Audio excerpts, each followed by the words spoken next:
अस्सलाम वालेकुम, कैसे हैं आप लोग।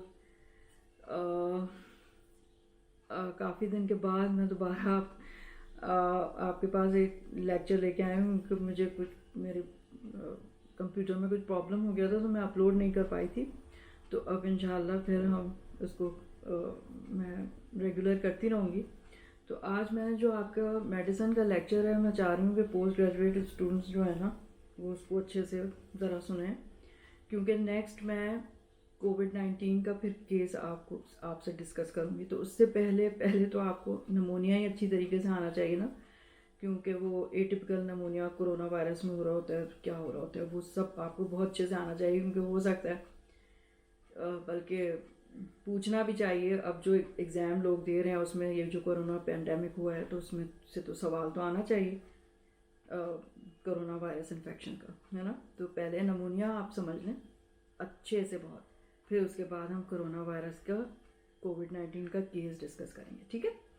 ऑल राइट, तो ये मैंने आपके लिए बना दिया लेक्चर, तो ये आप पढ़ें पहले सुन लें फिर उसको याद करें।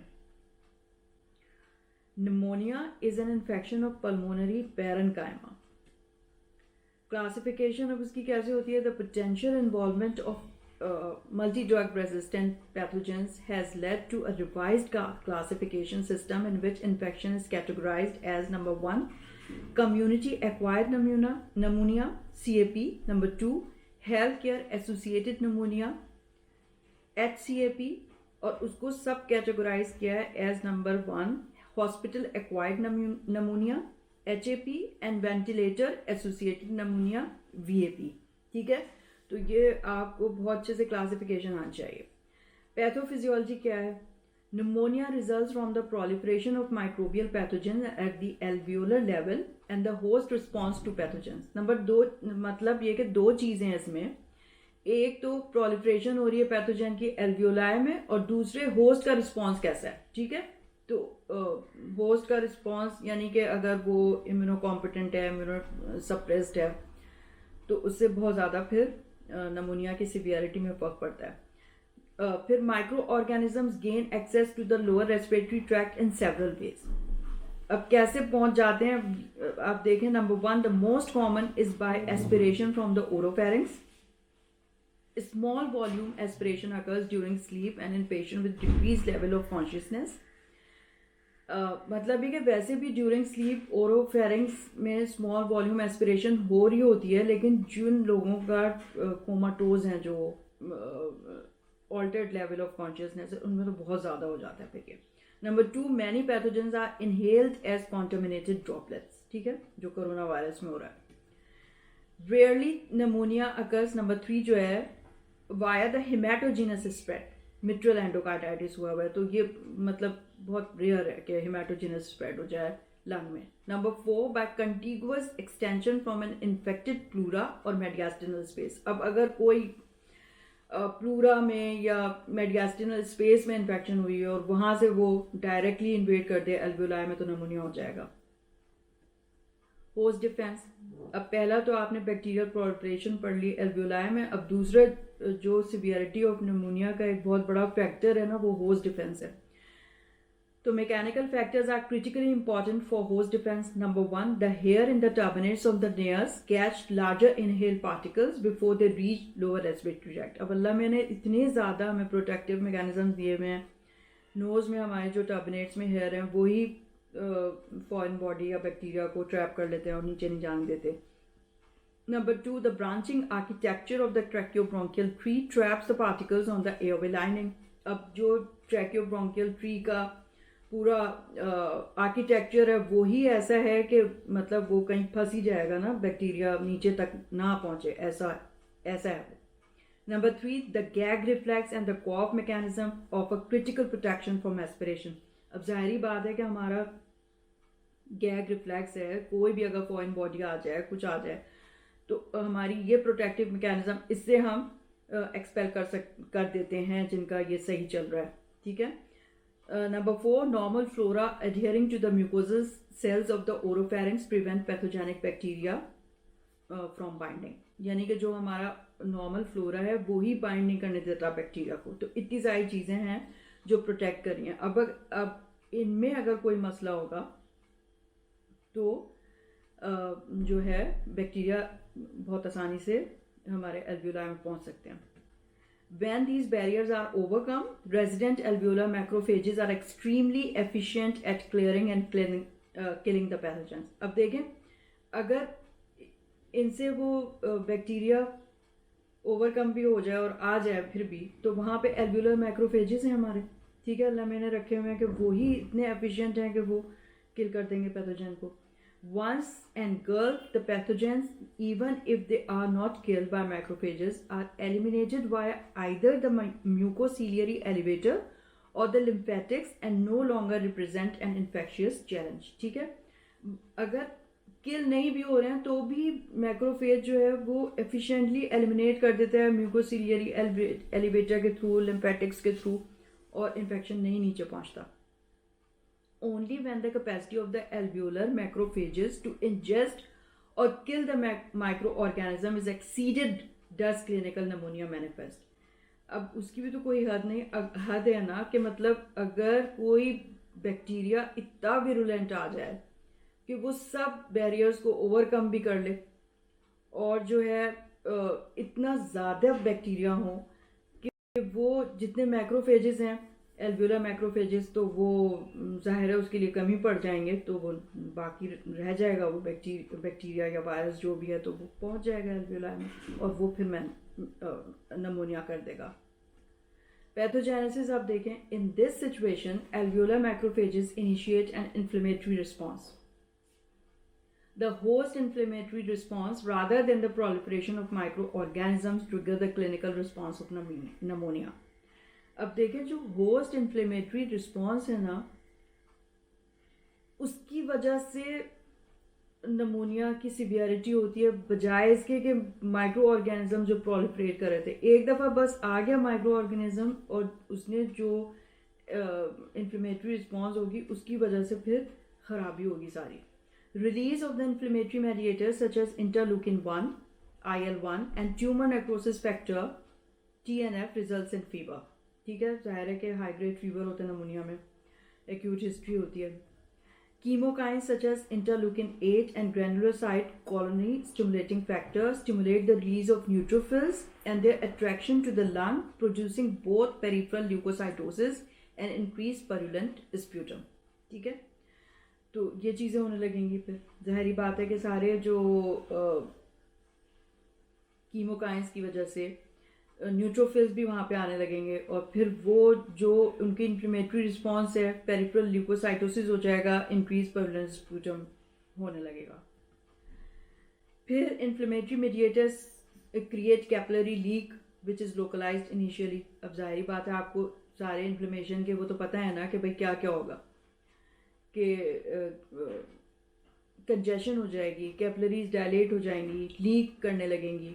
Even RBCs can cross the alveolar capillary membrane with consequent hemoptysis. जो है ना उसमें हेमोप्टिसिस हो सकता है ना नमोनिया में, तो इसलिए होता है वो, यानी कि सारी जो कैपिलरीज हैं वो डायलेट हो गई हैं और उससे RBC भी जो हैं वो स्क्वीज करके आ रहे हैं, तो फिर हेमोप्टिसिस हो सकता है। The capillary leak results in radiographic infiltrates and RALs on auscultation and hypoxemia from results from alveolar filling. ठीक है, तो जो ये कैपिलरी लीक है उसकी वजह से आपको इन्फिल्ट्रेट्स मिलते हैं नमोनिया के एक्सरे में, और जब आप चेस्ट ऑस्कल्टेट करेंगे तो आपको रैल्स मिलेंगे, हाइपोक्सीमिया होगा। इस क्योंकि भाई एल्वियोलार जो है उसमें फिलिंग हो रही है फ्लूइड की, तो किधर से वहाँ पे गैस डिफ्यूजन होगी। सही। Increase respiratory drive and systemic inflammatory response syndrome SIRS leads to respiratory alkalosis. अब जाहिर बात है कि इन सब चीज़ों की वजह से जो ब्रेथलेसनेस हो रही होगी उसकी वजह से जो रेस्पिरेटरी रेट बढ़ रहा होगा उसकी वजह से रेस्पिरेटरी एल्कोलोसिस हो जाएगा। Decrease compliance due to capillary leak, increase respiratory drive, increase secretions lead to dyspnoea. If severe enough, the changes in the lung mechanics secondary to reductions in the lung volume and compliance and intrapulmonary shunting of blood may cause patient's death. अब नमूनिया का जो है ना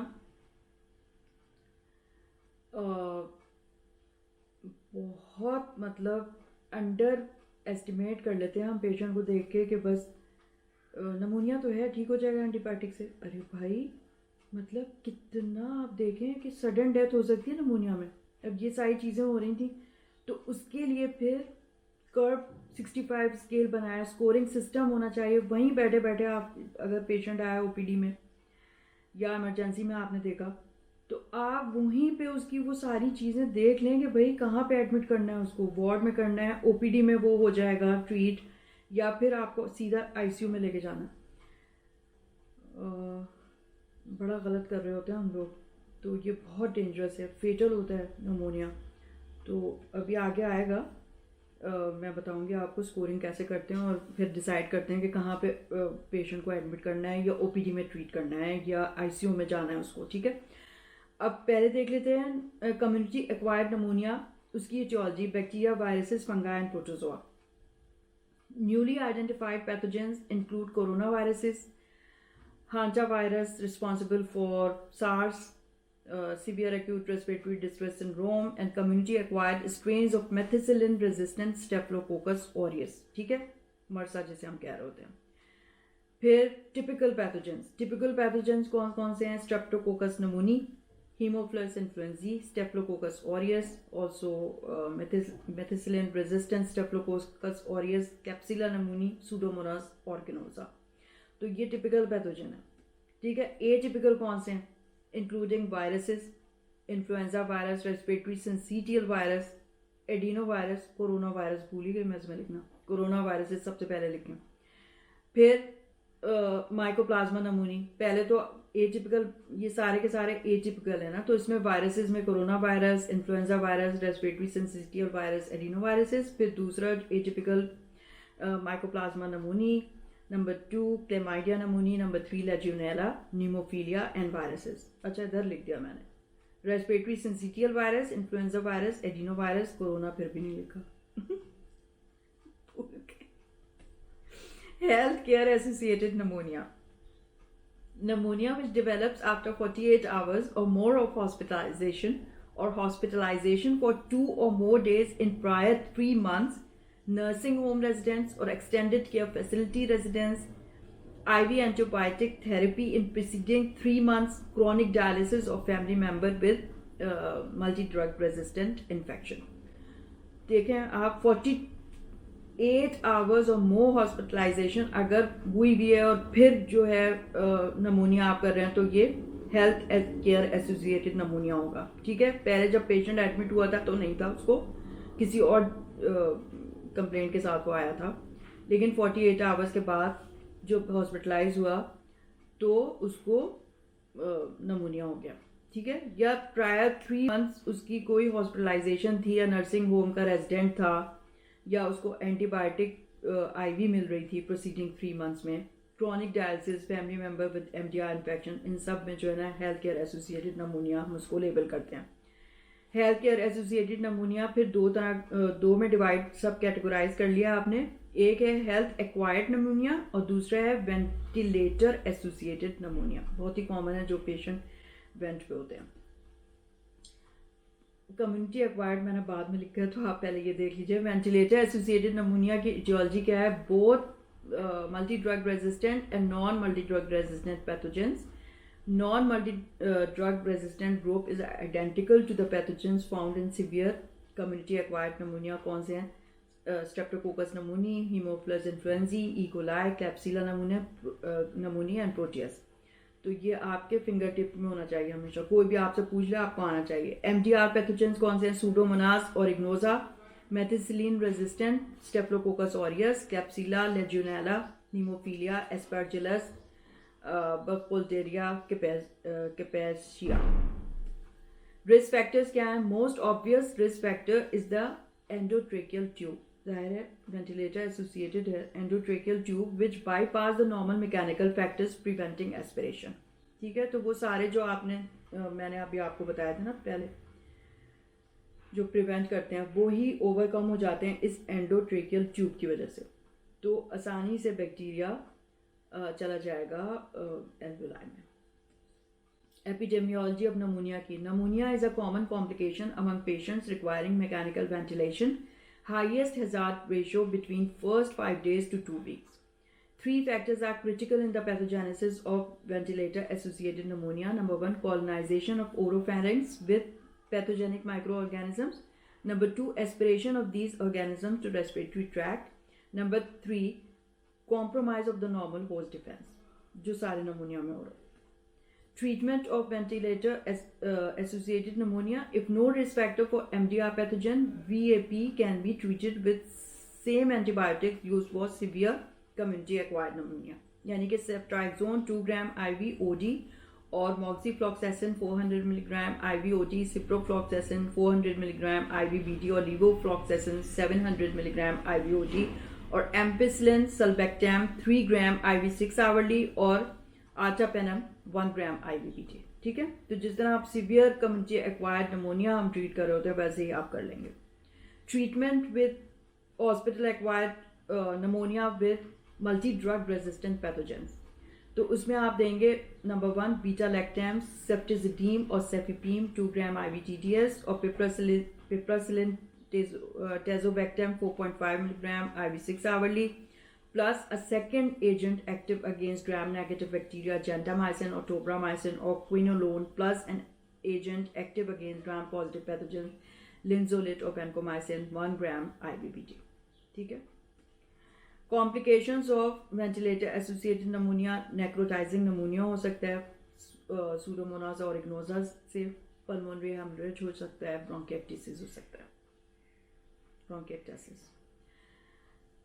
अब anaerobes play a role with aspiration when aspiration is the cause.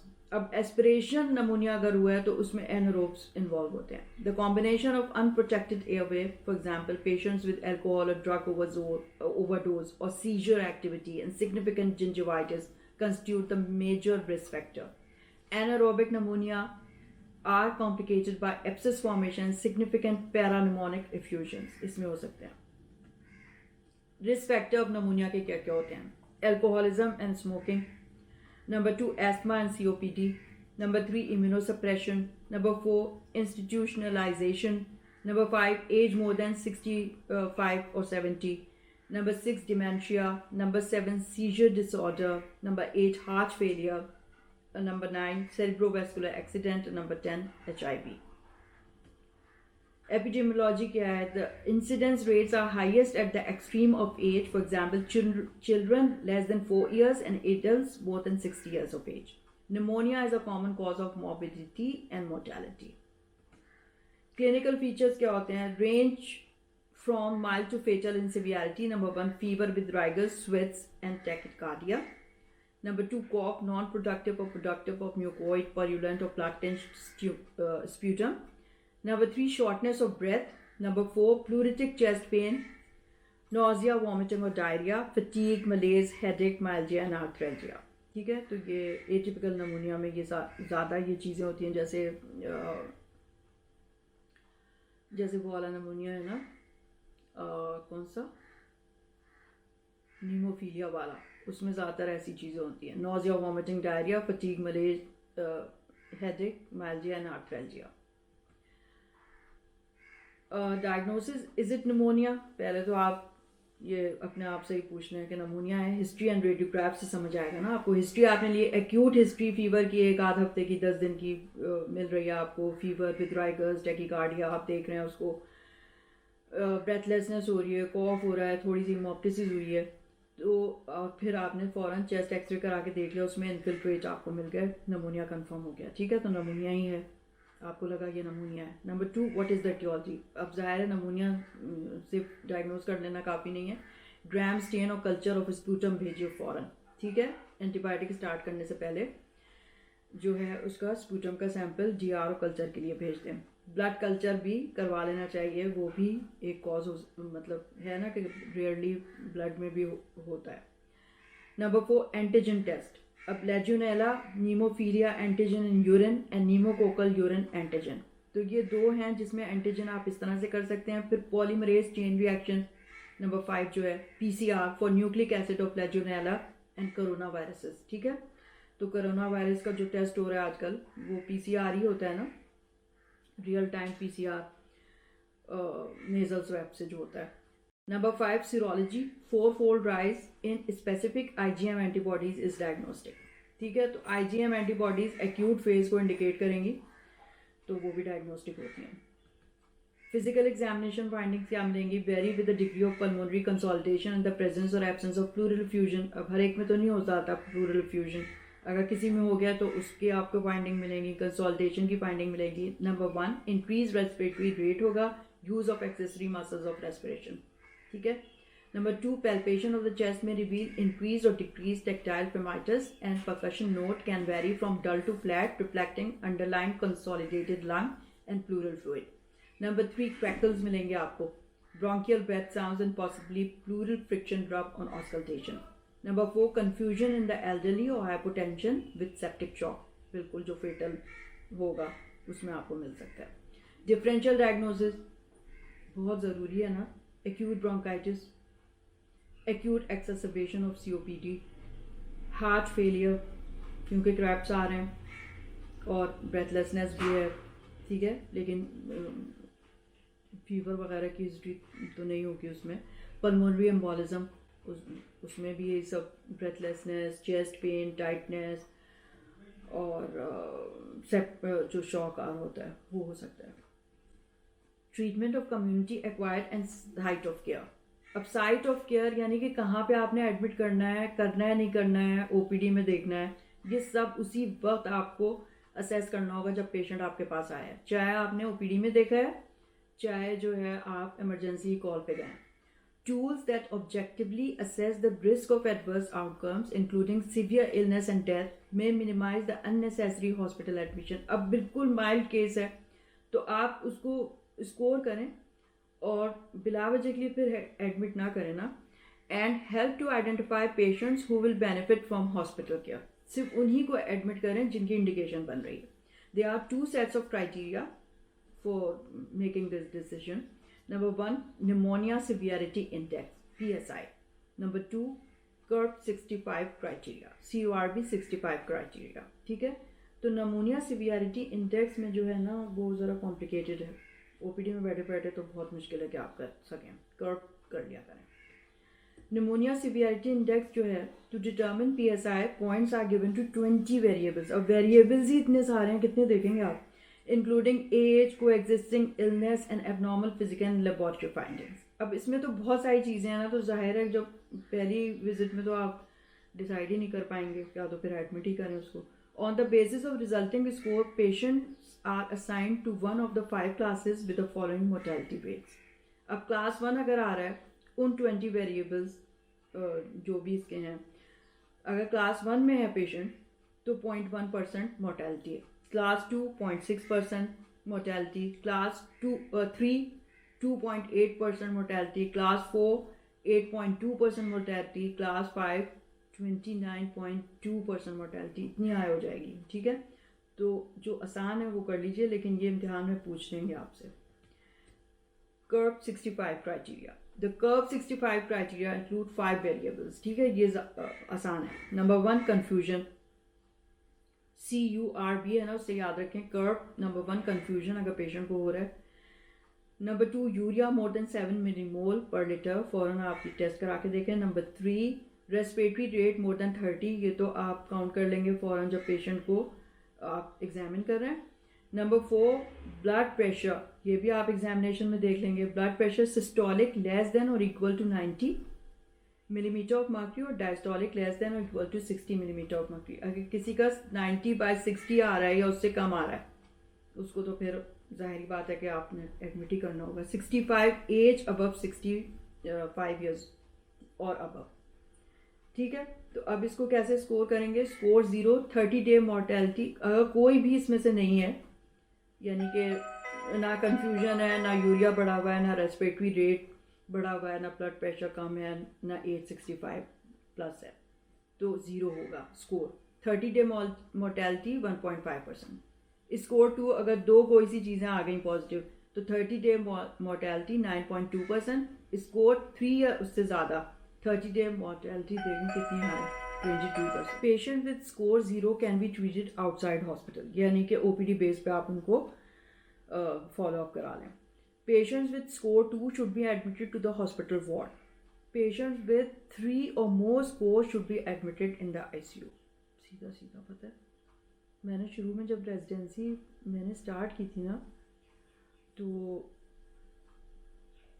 पहले ही मेरा हफ्ता था और इमरजेंसी नाइट हुई मेरी, तो मेरे जो सीनियर्स थे ICU में ड्यूटी थी, तो एक पेशेंट आया, ओल्ड मेल पेशेंट था वो, और उसको जो है यही फीवर, टेकिकार्डिया और ब्रेथलेसनेस थी, और हमने चेस्ट एक्सरे कराया तो नमूनिया आया। ठीक है, नमूनिया आया, उसको हमने मेल वार्ड में एडमिट कर दिया, ऊपर था हमारा मेल वार्ड, और हम लोग ICU में लगे रहे।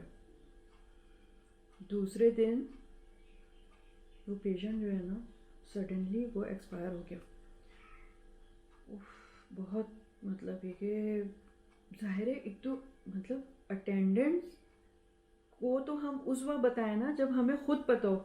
अब देखें ये कितना ब्लंडर है, मतलब जब डॉक्टर ही को नहीं पता कि वो इतना सीरियस था, कि वो सही से काउंसिल भी नहीं, जाहिर है कि जब हमें ही नहीं मालूम है, इतने हम बेवकूफ़ डॉक्टर हैं कि हमें ही नहीं पता है, तो हम अटेंडेंट्स को क्या बताएंगे। हमेशा देखें, पेशेंट को देख के असेस करें सही से, और उसकी जो भी सीवियरिटी वाले साइन है, कर्व 65 मुझे पता ही नहीं था उस वक्त, वह नई आई थी, पहला हफ्ता मेरा था, मेरा नमूनिया इस तरह से पड़ा ही नहीं था। अच्छा, फिर उसके बाद ना सुबह मतलब जब उसकी डेथ हो गई, तो उसकी रिपोर्ट्स की डेथ के बाद आई, तो आपको मैं बता नहीं सकती, ये अब मुझे याद आ रहा है कितना मेरे लिए ना एक वो था सबक, कि उसका यूरिया बढ़ा हुआ था। ठीक है, रेस्पिरेटरी रेट तो था ही उसका पता नहीं 35 या कुछ, ब्लड प्रेशर जब हमने देखा था कम था, लेकिन और एज उसकी 65 से ऊपर थी। तो मुझे बताइए कि वो वार्ड में तो एडमिट करने के काबिल नहीं था, उसको तो सीधा सीधा ICU में रखना चाहिए था। तो एक तो वो चीज़ हमने नहीं देखी। अच्छा, फिर उसके बाद मतलब 3-4 दिन के बुखार के बाद अगर कोई बूढ़ा आदमी भी है, उसकी डेथ हो जाएगी, क्या हाल होगा उसके घर वालों का। इतना मुझे आज मतलब कोई कितने साल हो चुके, 12 साल तो मेरी रेजिडेंसी ख़त्म हुए, मतलब FCPS किए हुए हो गए हैं। उफ, इतना मैं याद करती हूँ ना बूढ़े आदमी को, तो मुझे दिल से होता है कि देखें कितना हम लोग गलत कर रहे होते हैं, पता ही नहीं है आपको। अरे भाई, जैसे ही आपने पेशेंट देखा, ये चीज़ें तो उस वक्त 3 चीज़ें तो उसकी होंगी ना जो हमने काउंट नहीं करी।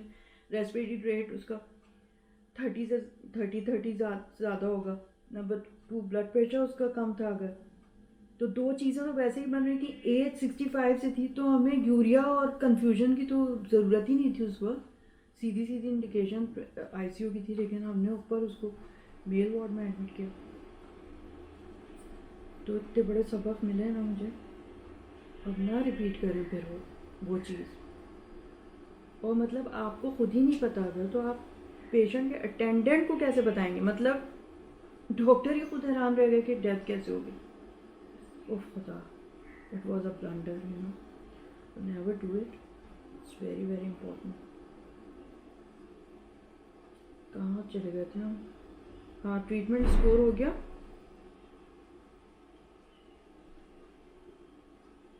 अच्छा, ट्रीटमेंट अब कम्युनिटी एक्वायर्ड नमूनिया की क्या होगी।